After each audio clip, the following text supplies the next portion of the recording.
Welcome to the Recapture Your Life podcast with Steve Crenshaw.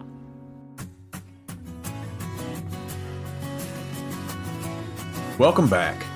It's been quite a year, and that has a lot to do with the title of this episode, what I'm trying to do moving forward. A couple of years ago, I did an episode similar to this one on another podcast I was contributing to, and I can tell you today that when I wrote that episode, I had no idea the guy who wrote this episode was going to become. It seems like that was 2 worlds and 1,000 miles from where I am today. And I had no idea what the actual road was that I was going to travel to get where I am today. And I think it's like that for most of us. We want X, or we want to live here or go there, and we set goals and lay out a small roadmap. We think we know where we're going. But after a couple of years, we turn around and look back and have no idea where we came from. We don't take the time to sit down and write out a plan to get there. We don't focus on why we want to do it or have it. We just decide we want to have it. The biggest example from my life is in 2014, I left a job that I knew I had been called by God to do. I was wrong.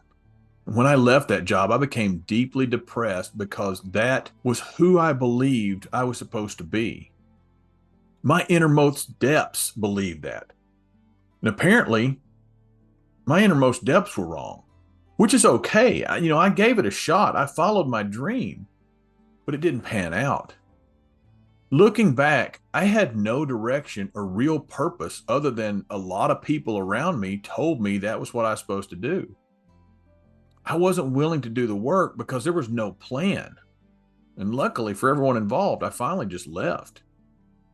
So now that we know what not to do, how can we change the way we look at the future? What I believe is we have to start with a destination. Where do you want to end up?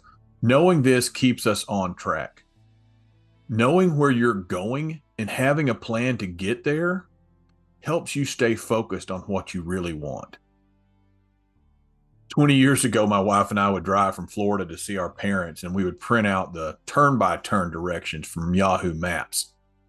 Yes, Yahoo Maps, not Google. And each one of those steps had a mileage chart next to it, so we knew how far to go before we started looking for the next turn or the next road. And I think that's the detail we want to get into with our goals. What's my destination? What are the big cities along the way? And then what roads are going to take me there? Knowing the steps to our destination does a couple of things. When we know what our next step is, we can take it with confidence. Just like we can merge onto the interstate with confidence when we're using turn-by-turn directions in our car. Is the last step complete? So if it is, what's the next step and what's my time frame for completion? Let's say you want to write a book. The finished book is your end goal. Your big cities are going to be the things like the title, table of contents, basic outline, and finishing each chapter. But each of these things has smaller things that lead to them, which are the roads that lead to each one. If you've never written a book before, the first city you have to go through is learning the process, which is the same for anything. If you want to do a podcast or a blog or start a business, you have to start at the beginning. But you have to know where you are and where you're going to end up before you start. If you don't know where you are, you don't know what steps you need to take to start. The other key thing about having a plan is being open to taking detours. We don't control anything other than our next action. That's one thing the step-by-step maps from Yahoo used to give us the opportunity. We took detours because we would inevitably miss a turn or two and end up on some back road in Mississippi or Alabama that we weren't expecting to be on. You have to be open to detours because they're going to happen.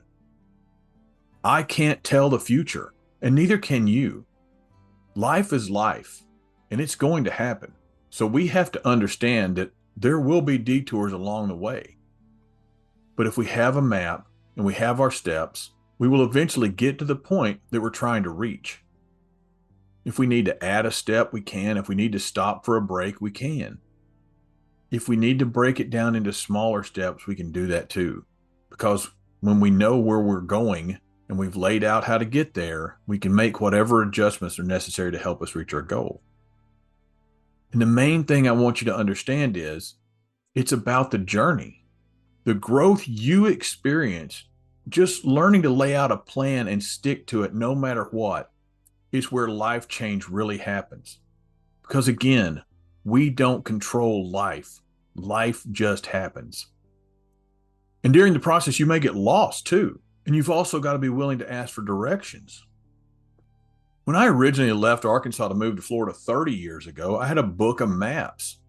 And I would stop in each state as I crossed the border and get a map from the Welcome Center. But when I got to Jacksonville, I had to ask for directions to the Navy base because I didn't have a Jacksonville map. The only thing that keeps us from asking for help is our ego. If you're going to accomplish anything big in life, you've got to be willing to ask for help along the way. So the next thing you want to look at is your purpose. Why am I doing this? If you're going home to see mom and dad, you know what your purpose is, and that's an easy answer. But if you want to write a book or start a podcast or record an album, you've got to know why. Because the road can get long and lonely sometimes. When we can answer this question with every ounce of honesty we can muster, I believe we will be on the road to success. The problem is, most people I know don't have a why. Our why for doing something can be fairly wide-ranging.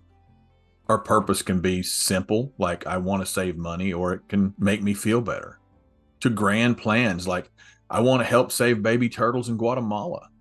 What our purpose does is it gives us a motive for what we're doing. It's the underlying reason for our trip. Having a purpose that will make us want to conquer the world will help draw people to us. When they see that our purpose drives us, they will want to take part in what we're doing. People will come alongside us and provide support and encouragement that you have never thought about. When I became a pastor, I had no real purpose. I believe God called me to that, which in the grand scheme of things is a vague purpose at best. I never developed a purpose beyond that initial calling. I was cocky. I thought I could do anything, but without a purpose, I couldn't see past any problem that came up. Not having a defined purpose was the reason I kept flip-flopping back and forth. I couldn't settle on a message I was trying to convey. I created problems that would have never come up if I knew why I was doing it. Having a purpose keeps us focused when the cares of life creep in. Problems will always pop up. Life is life. And having a purpose will keep us focused on the bigger picture so we can get through the problems. It helps us prepare. When we know our why, we can set goals and make plans that give us directions for our cause. One of the main reasons I started the Recapture Your Life podcast is I love people. I get a thrill out of seeing someone who wakes up to the understanding that they were created with an ingrained set of values. And when harnessed, those values can help them live life to its fullest. Today, that's my purpose. But I didn't have a purpose all along. I had a good reason, but no purpose other than trying to turn it into a money-making venture, in all honesty. Once we have our purpose, we can add value. I don't think everything we do has to add value to others, but what I do believe is that adding value to others is one of the greatest things we can do. One of my favorite authors and speaker, Zig Ziglar, said you can get everything in life you want if you help enough other people get what they want. When our purpose includes adding value to people, we will get so much more in return than we can ever give. Today I have a purpose. And that purpose is to help individuals find and live their values. I know what my direction is, and I am adding value to others by doing this podcast and the other things outside of my career. For me, it has narrowed my focus so I'm not trying to be everything to attract everyone all at once. So what are some questions you can ask? Ask yourself, where am I going? What is my destination? What do I want to end up being or doing? Then ask, why? What is my purpose for this goal? What is my focus on everything that I'm doing? What are the steps that I need to take to get there? What's the first thing I can do to start? And then ask, am I adding value to others? And like I said, not everything has to add value to other people because it's going to add value to you. But as you add value to you, you're going to add value to others. Remember, life is meant to be lived. And we can only do that by showing up. All right. Thanks for listening.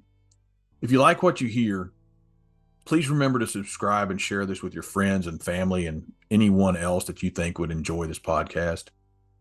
If you'd like to stay up to date with all the happenings that Recapture Your Life, you can sign up on the website, recaptureyour.life.